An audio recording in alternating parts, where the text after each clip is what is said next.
magsilbi at handa kami makinig sa mga hinaing ninyo. Mabuhay ang Sambayang Pilipinas!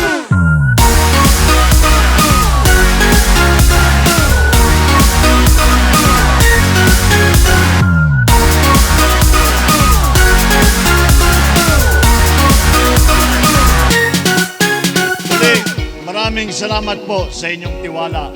Asahan niyo po na itong suporta at tiwala na ipinakita niyo para sa atin at sa ating mga kasamahan ay isusuklian namin ng lahat ng trabaho at tulong upang pagandahin ang buhay ng bawat Pilipino at pagandahin ang ating minamahal na Pilipinas.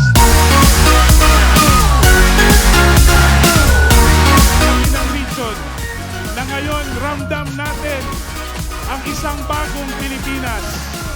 Ramdam natin ang isang Pilipinas kung saan pinapangalagaan ng bawat Pilipino. Andyan ang isang Pilipinas na pinagkakaisa sa adhikain na may magandang bukas para sa lahat.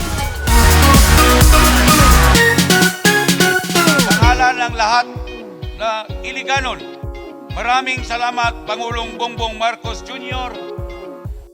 Malaking karangalan ang iyong presensya at isang patunay sa iyong pangako sa aming lungsod at sa lahat ng Iliganon.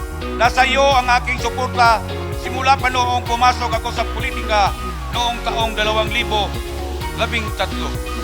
At patuloy ang aming pagsunod sa mga legal orders mo para sa kabutihan ng ating bansa at saka ng ating syudad sa Iligan.